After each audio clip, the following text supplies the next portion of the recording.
friends. We are live. I know it's been quite some time since we've last been live. I mean, it's probably been what, maybe about a couple of weeks.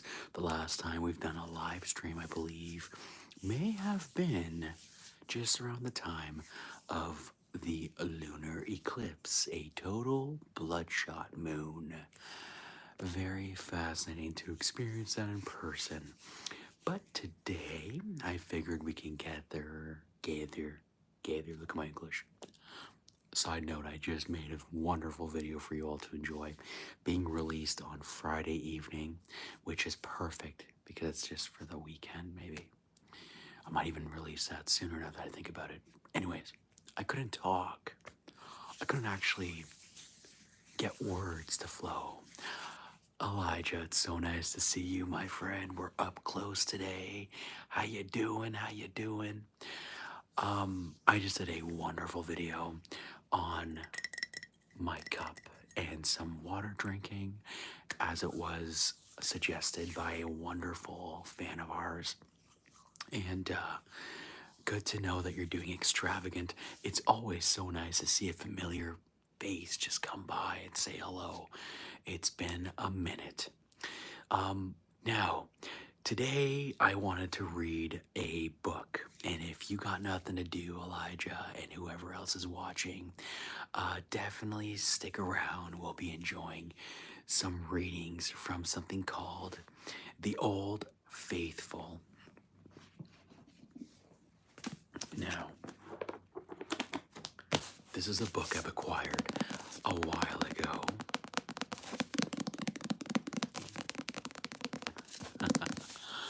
This is a bathroom reader, apparently. It's quite hysterical. I read through like a few of these before, and I think it's a fantastic read.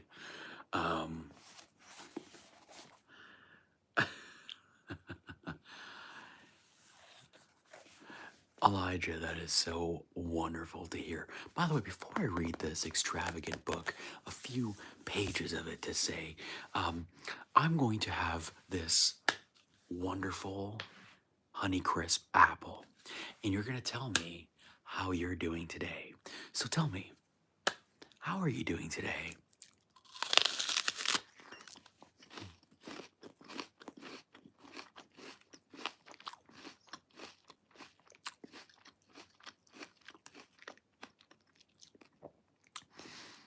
How are you doing today? That's good. I'm doing pretty well myself. I feel a little cornered. Did I just click on camera? I feel a little cornered. You see, we just filed our taxes this year, and I can't say it's a pleasant number. No. I gotta pay back a lot of money. Money that I don't even have. But I digress. It's not the end of the world. I'm making a living by working. So, if I gotta work the extra hours, I'll work the extra hours. But anyways, let me hear you guys tell me what you had as a snack this evening. I'm having an apple. A Honeycrisp apple, to be exact.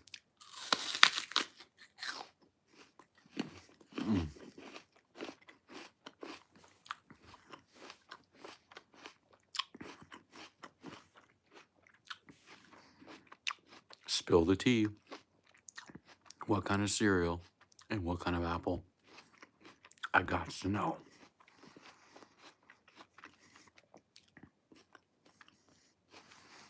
I feel like I look hideous eating fruits, vegetables, legumes.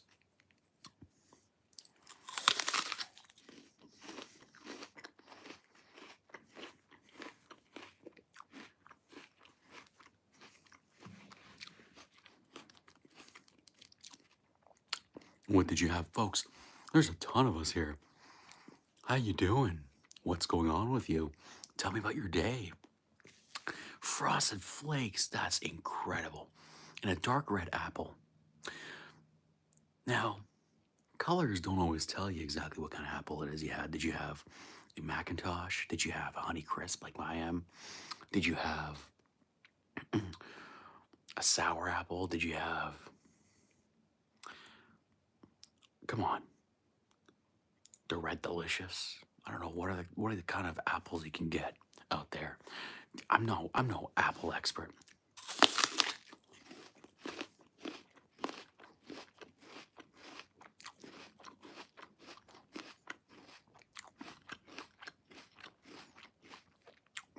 I won't judge if it's a Macintosh apple. Hey man, I ate a phone today. You ate a what?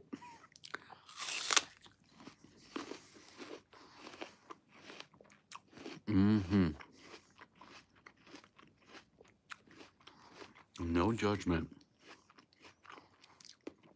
if it's sliced apples too.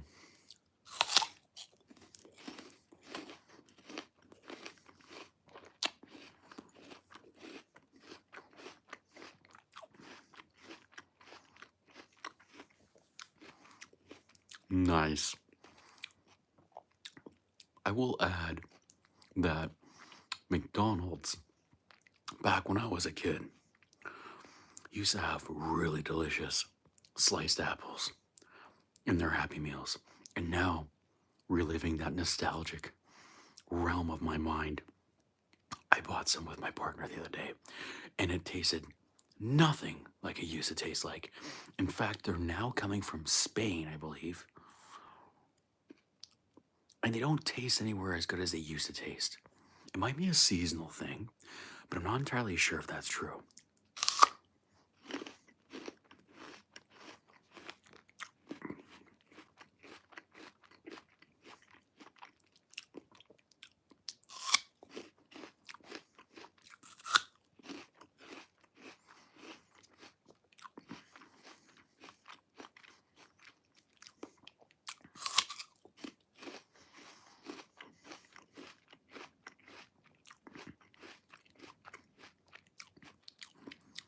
You didn't want to eat a clock because there's no apples in clocks.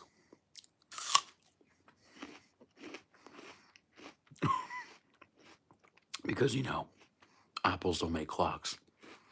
They make watches, phones, computers.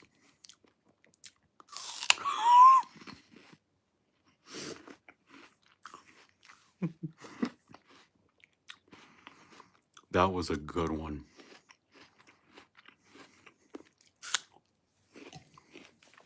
I was going to eat a clock, but I couldn't. It's just too time consuming. That was brilliant. Please do tell me more dad jokes. All right, getting into this. And I'm going to pick a page here. Boats.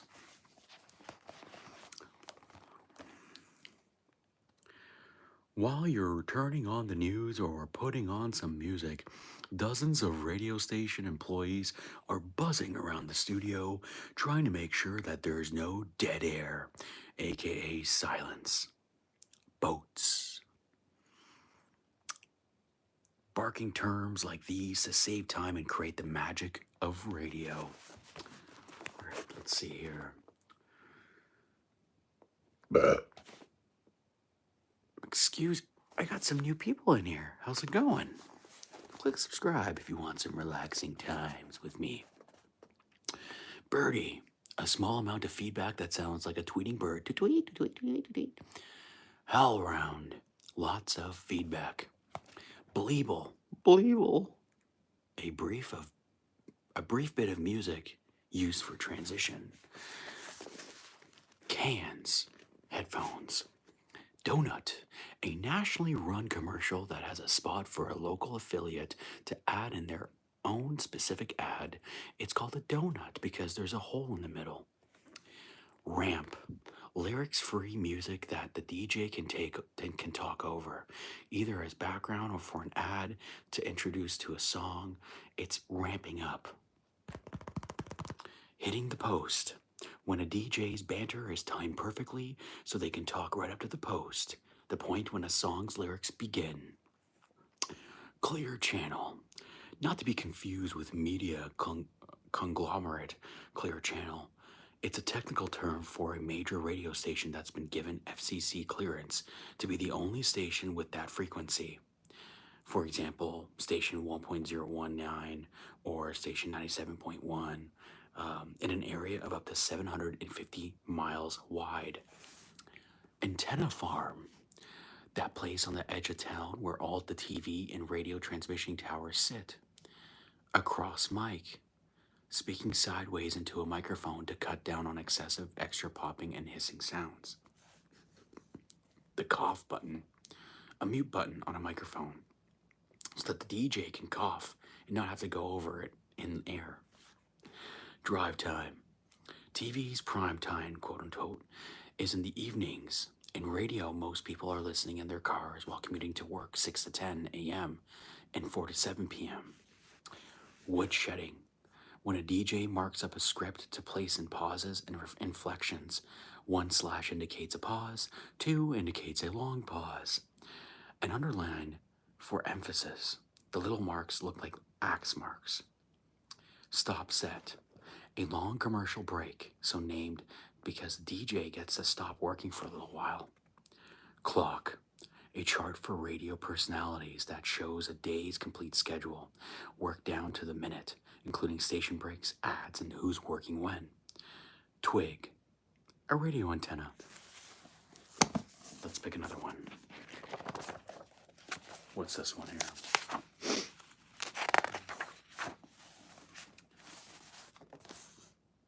Drakes on a Plane. You've heard of the nonprofit organization Guide Dogs for the Blind. You may also be familiar with Dogs for the Deaf.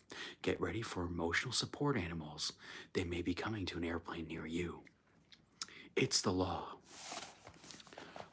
On July 26, 1990, President George H.W. Bush signed the Americans with Disabilities Act, ADA, into law. Among other things, the law guaranteed the right of disabled people to take their service animals into any business establishment that serves the public, including airlines and other forms of public transportation. At the time the act was passed, most service animals were dogs, but the law did not restrict the definition of service animal to just dogs. Monkeys and other animals had been trained to assist disabled people, and who knew what other animals might be used in the future. The authors of the legislation wanted people who depended on such animals to have such rights with people and with dogs. The ADA doesn't allow airlines to charge a fee to accommodate service animals. They ride with the owner for free. If they're too big to sit on the owner's lap or in a crate underneath the seat, they get a seat of their own for free. To note, service animals aren't permitted to sit in the aisle, though in an emergency they would impede passengers exiting the aircraft. Something new. Then in 2003, the U.S. Department of Transportation issued a ruling that animals who assist with emotional conditions such as anxiety, clinical depression, or post-traumatic stress disorder should be treated the same service as animals who assist people with physical disabilities. The ruling gave the owners of emotional support animals, as they're called, the same right to take their animals with them on planes. And not in the cargo hold either, like service animals. They sit right with the owner. All that's required is a letter from a mental health professional confirming that the animal is an emotional support animal. That's all well and good. Not many people would object to someone who really needs an animal having the animal with them. But it's complicated by the fact that airlines are allowed to charge passengers a fee to bring ordinary pets on the plane. On some airlines, I think there's a typo in this book. On some airlines, this fee can run $250 or more for a round-trip ticket, and the animal is confined inside a crate and rides in the cargo hold with the luggage. It's painful for many pet owners to think of their animal stuck in a noisy cargo hold for hours on end. The temptation to have an ordinary pet declared an emotional support animal to get it out of the cargo hold and save that $250 can be overwhelming. and more than one pet owner has tried to claim their pet as an emotional support animal. And that's where another provision of the ADA comes in. Airlines are allowed to ask a passenger if their animal is a service animal, and they can ask what tasks or services it performs. But they may not ask to have that animal demonstrate what it's been trained to do. No, they can't even ask the passenger what their disability is.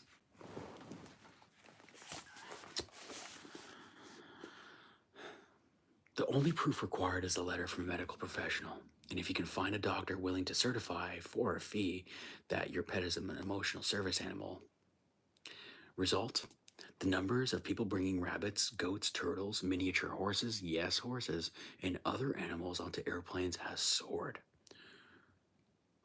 Some of this is because people who have a genuine need to be with their animals are learning to exercise their rights. In other cases, ordinary pet owners are abusing the system. But who knows which animals are which? Here are some comforting critters who've made the headlines in recent years.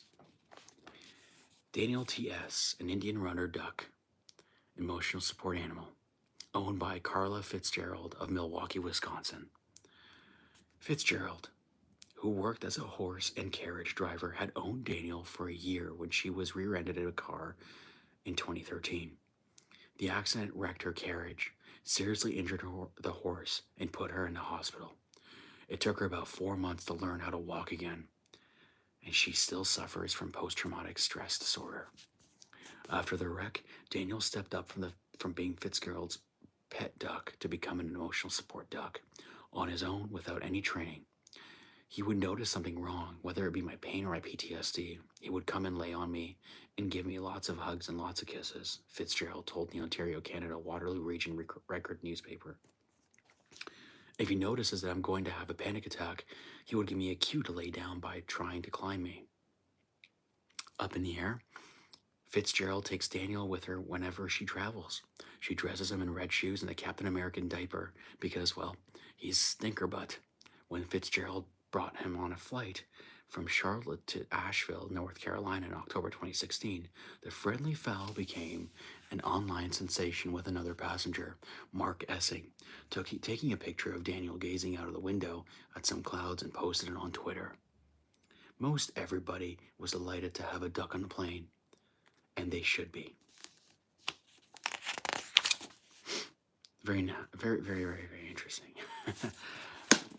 I want to keep reading. Are you still awake? Are you still there?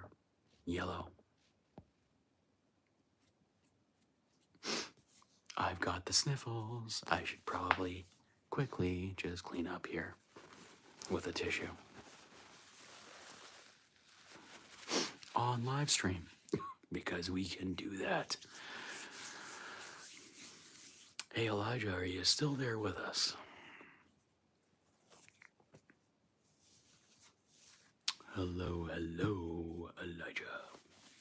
Or anybody else. Let's get another one here. Like here. Old bands, new wave. It seems like every musician who took a stab at a disco record in the late 1970s, the Beach Boys, Frank Sinatra, even Ethel Merman, not long after, a lot of established musicians tried to get in on the next big thing, the new wave, for better or for worse. By the late 1970s, rock music had split into two main camps, big, bombastic, arena rock, think of like Foreigner or Boston, and gritty, sloppy punk rock, like the Ramones or the Sex Pistols. And then come along a new third entry, new wave, which combined the new, huge melodies of arena rock with the catchy hooks and short songs of punk. And keyboards. New wave was guitar-based pop rock that frequently utilized keyboards and synthesizers. The new sound produced some legendary lasting acts such as the Cars, Devo, and Elvis Costello. But to stay relevant and cool, a lot of older established recording artists had to scramble to come up with a new wave song or album. Grace Slick. Ooh, I got something in my eye. Give me a sec here. It's my hair, probably. Oh, that felt good. A good eye scratch to get everything going here. The lead singer of Jefferson Airplane and later Jefferson Starship, the voice of 1960s psychedelic rock and the counterculture generation, singing short, little new wave pop songs. It happened. For her 1984 solo album Software, Slick's vocal wailing went out and in came choppy vocal lines sung to keyboards and drum machines. The album failed to make any charts, so Slick returned to Jefferson Starship, which by the late 1980s evolved into pop group Starship. Note, she was the only original member of Jefferson Airplane in that group. Starship had a bunch of soft rock hits, including We Built the City and Nothing's Gonna Stop Us Now, a #1 hit feature in the 1987 romantic comedy film Mannequin. Sorry, guys, I'm only human. I gotta scratch once in a while. The Village People. The costume singing group came relatively late to the disco party, but they scored a few of the most recognizable hits of the genre in the 1970s, with YMCA, In the Navy, and Macho Man. But then disco fell out of the fashion, and their 1980 movie Can't Stop the Music flopped. What are a cowboy, a construction worker, and a police officer, and a Native American warrior to do? Hey, ASMR Wiz, welcome to another live stream. We are reading the Old Faithful. It's a bathroom reader with random facts and random stories. It's quite entertaining, and I hope you enjoy it. Earlier, I was reading a Honeycrisp Apple, which I gotta say made my lips feel numb, but it was so good. In my language, Farsi, we would say Jot Khali, means you were missed. Move on to the next music fad. So in 1981, the Village People released Renaissance, a synth-heavy pop rock record. Not only did the music imitate new wave styles, the group wanted so much more to distance itself from discos that they ditched their signature outfits and personas. On the cover of Renaissance, the Village People are unrecognizable, dressed in matching black pants and jackets. The album is a bizarre collection of keyboard-driven rock songs, including 3 about proper nutrition, Big Mac, diet, and food fight. The album peaked at number 138 on the album chart and then quickly disappeared. In 1982, the Village People returned with a new album called Fox on the Beach, or Fox in the Box. It was a disco album, so they went back. Cher. Oh, wow. I don't know if you remember Cher. Cher has frequently reinvented herself and her music. She's done folk albums, rock albums, disco albums, dance albums, pop albums, even a country rock album with one-time husband Greg Allman. Her 1982 album I Paralyze has a little bit of everything, including a new wave song called I Paralyze. She certainly looked like a new wave musician on the cover, wearing huge sunglasses and an emotionless expression. She could have passed for Rick Ocasek of the Cars. Columbia Records didn't quite know what to do with the album and opted to spend very little money promoting it. Lacking the usual ad blitz for a major album by a major star, Cher's only publicity for the effort was to perform I Paralyze on Solid Gold, an American bandstand. Funny enough, she lip synced, by the way, for both of those. Both the album and the song were the biggest flops of her career, failing to make the charts at all. The flop so disheartened her that she quit singing for 5 years in order to focus on her acting career, which was actually kind of a good move. She won an Oscar for Best Actress for her role in Moonstruck back in 1987. Sean Cassidy. Cassidy was a teen idol in the mid-1970s. He got a record deal largely because of the success of his older brother, teen idol David Cassidy of the Partridge Family. And like his brother, Sean Cassidy had a TV show to help boost his visibility. The Hardy Boys Mystery between 1977 and 79, Cassidy released 4 successful albums. Oh, interesting little thing about Sean Cassidy. It says, a high-powered TV writer and producer. He's helped bring shows like Cold Case, Blue Bloods, American Gothic, and Emerald City to the airwaves. Okay, continuing on about Sean Cassidy. Sorry, I gotta flip the page. Bubblegum pop during that time and had a bunch of hit singles such as Hey Deanie and covers of Do You Believe in Magic and Da Do Ron Ron, which hit #1 on the pop chart. The bad news? By 1980, Cassidy's star had faded, as usually happens in the high turnover world of teen idol dom. I can't say these words. The good news, because he was no longer being tightly controlled by a record label, Cassidy could make whatever music he wanted. So he hired rock star and producer Todd Rundgren, Todd Rundgren, to help him put an album together. With Rundgren and his band Utopia backing him, Cassidy turned out Wasp, an album of mostly new wave style covers of older songs such as David Bowie's Rebel Rebel and the Four Tops' Shake Me, Wake Me. He also performed 3 Rundgren originals, but it wasn't enough to salvage Cassidy's music career. It sold only a few thousand copies, and it wound up being the last album he ever made. Reading is very exhausting for me. I don't know why. I have a hard time really getting into the literature.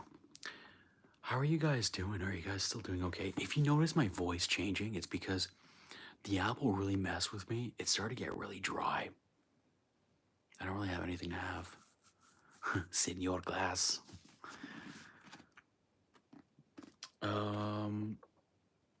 Guys, pick a number between 400 and 1. You pick that number, I'm going to pull up the page, I'm going to read whatever's on this book. Write down a number between 400 or 1 and 400. Just pick a number. I'll read the pages.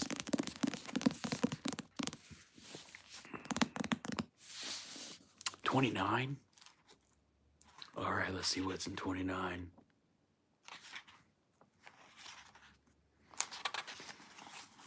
Here we go, page 29. A page to cage. Or a page of cage, rather. Okay, this might be interesting. Let's see. Looks like a poem. Words of wisdom or something from Oscar-winning actor Nicolas Cage.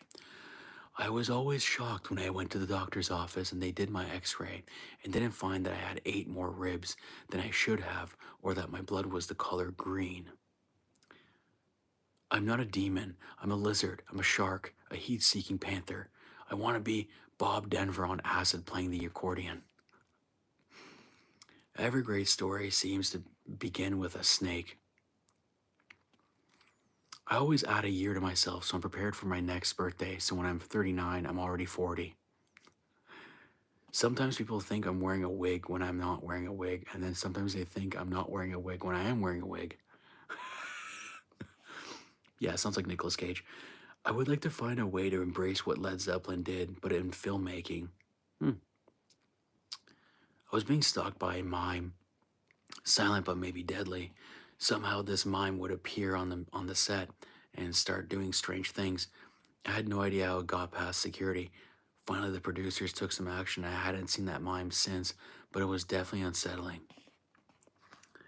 Dracula is one of my favorite characters in literature.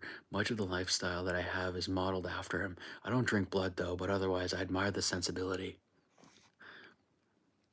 See my eyes? Respect them as you'd respect me. I actually choose the way I eat according to the way animals have sex. I think fish are very dignified with sex. So are birds, but pigs not so much, so don't eat pig meat. I think I jump around more when I'm alone. Superman is an American myth, like the English have Shakespeare. Nobody ever thinks clearly at the airport. Okay, what's the next number? Pick a number between 1 and 400, except not 29. You're not much of a reader, but I have a book collection of a show I watch. That's pretty cool. You know what? Collecting books and having your own library is pretty fascinating. But what will be even more fascinating is you actually read every one of those books. I can never find myself to finish a book, ever. Even the subtle art of not giving a fuck. I have never finished that book. I was very close, but I never finished it. There's also another one where it's called The Book for Sensitives. I got halfway through that book, found it intriguing. Nothing's wrong with the literature. I just can't find myself to finish any book in my life. Even those books that we were given for homework in English school or English class. I mean, I did go to an English school, but anyways, that's besides the point. I would just lie to the teacher and be like, yeah, I finished the book.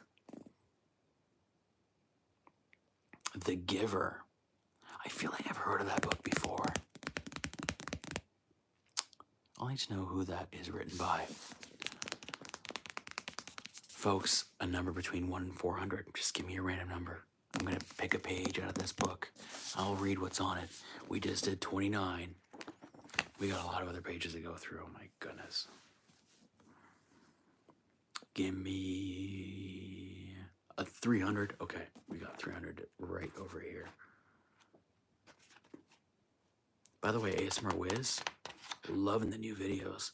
They're really good, and you're getting quite a bit of views. I'm extremely proud of you. I'm very certain the way you're going, you can surpass me by a lot faster. And I want that for you. Come on. 300 right here. The magical fruit. This is going to be a long one, I think, so get ready. This page won't amount to a hill of beans, or maybe it will, because it's a page about beans. I hope you're ready. Beans are the edible seeds of larger plants, and they grow in visible, pickable pods. So technically, beans are really a fruit. Magical is still a matter of opinion. One bean not considered a bean, the green bean, Federal Nutritional Health Guidelines consider it a vegetable, not a starchy legume like other beans. Reason, it contains far less fiber and protein than its beany brethren. Green beans are also one of a handful of bean varieties that cannot and should not be eaten raw because they're toxic. They have high lectins, a protein that can cause gastric distress but can be easily neutralized by cooking. Canned baked beans, particularly Heinz baked beans, are extremely popular in Great Britain, where they're considered part of the traditional English breakfast. As a nation, Britons consume on average 38.5 tons of baked beans every hour. That's 4 times the American consumption rate. Wedding custom in Nicaragua. The newlyweds are given a bowl of beans, which is thought to bring good luck and longevity to their marriage. What sucks is the next 3 videos are horrible audio. Oh no! It's heavy editing. Also, don't worry, I'm promising myself and you that when I pass, you'll collaborate or mention you on my channel to give some a small boost. I mean, yeah, you and I are due for a collaboration, Wiz. I've been trying to get with you to do that. You'll just have to message me on Instagram, and we'll do exactly what we wanted to do before. We could do anything. Honestly, while I have you on video here, I would love to get together and do a video in collaboration of random clips of, let's say, top 10 triggers. And it could be like a 10-minute video of random triggers. I'll do a video of myself doing that on my channel, and I'll send you videos that I may have not already put on my channel for you to put in your videos for a video down the road for your channel. Completely up to you. It could be, I don't know, a minute straight of cracking gum. Another minute could be of you flipping through pages on a book. Another could be of me writing on a notepad. Random triggers. And then I'll do 5 more that I haven't already done for my video so that it's unique for your channel, if you get what I mean. So, yeah. I don't know. I thought that would be a good idea. Be super easy. Be really fun, actually. It doesn't have to be exactly a minute, but you get my point. Yeah. It'd be really cool. I want to do that. Anyways. Yeah, wedding custom in Nicaragua. The newlyweds are given a bowl of beans, which is thought to bring good luck and longevity to their marriage. That's pretty cool.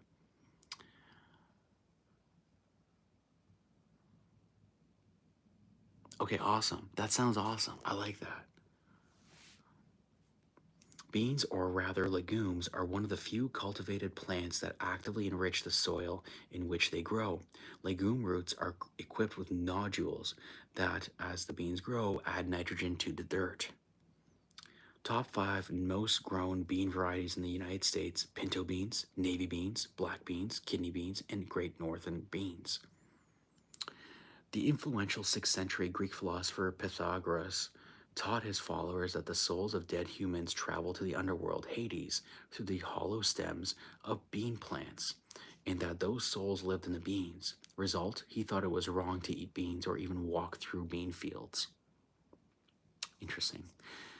Beans were cultivated in ancient Rome and were so respected as an ideal food source that several prominent families were all named after the humble legume. They were Fabius for the fava bean, Piso for the pea, Lentulus for lentils, and Cicero chickpeas.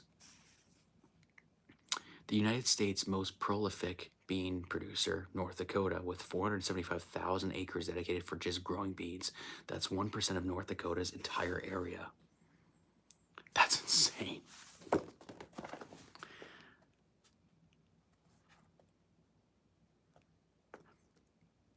I just saw a quote in this book from one of my most missed comedians, Mitch Hedberg, right there. And on this stand-up, he said this: I like refried beans. That's why I want to try fried beans, because maybe they're just as good as when we're just wasting time, and you don't have to fry them again after all. I miss Mitch Hedberg. He was such a great comedian. I'm going to film 3 videos tomorrow. One of them is a haircut role play, so if you're down, let's do it. It can be the opening 5 minutes of the front desk, and I can take over the haircut. Let's do that. I can be the receptionist. Maybe I'll just like pretend I don't know English. Make it very funny. I'm having too much fun here. Message me. Tell me what you want. We can do this. That'd be fun. January 6th is National Bean Day. Hey, Cookie Lookie Rookie, how you doing? We're reading some random things in the Old Faithful book. Did you like that one, Elijah? Mitch Hedberg's amazing. He's so, if you ever watch his stand-ups, he's really funny. He's really, really funny. Cookie, it's good to see you again. Thanks so much for stopping by and watching our videos. It's been really fun. It's been nice to see you comment on all my videos. Yeah, no worries, no worries. Yeah, just let me know what you want to do, and I'll try to be more responsive. I find I'm having a little bit more time now that, you know, I just filed my taxes today, so there's a lot of stress out of the way, so. Yeah, January 6th is National Bean Day. Reason? It's the day famed geneticist Gregor Mendel died in 1884. Many of Mendel's theories on genetics derive from experiments he did with bean plants.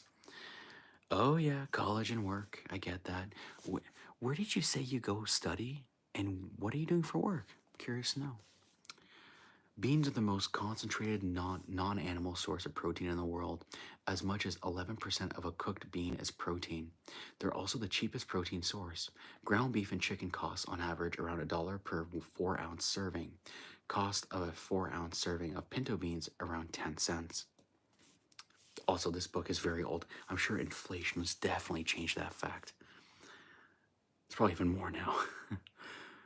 In 2012, a Macedonian man named Davchev Stojan cooked up the world's largest ever pot of baked beans, a record of 1,476.36 gallons. I can't talk. I'm so sorry. It can't read either, clearly. Another world record in 1986. Barry, Captain Beanie Kirk, sat in a bathtub full of cold baked beans for 100 hours. Fascinating. About 72,000 people worldwide have the last name of Bean. Don't worry, we won't answer the main question about beans. The reason they lead to excessive flatulence is because they contain a carbohydrate chain called oligosaccharides. Oligosaccharides. oligosaccharides. I can't say that fucking word. Humans lack the digestive enzyme to process them properly, so intestinal bacteria ferment them instead. The side effect? Lots of gas. How fascinating is that? Okay, pick another number between 1 and 400, and then I'm gonna go to bed because it is late, my friends. 1 and 400. I will read the page.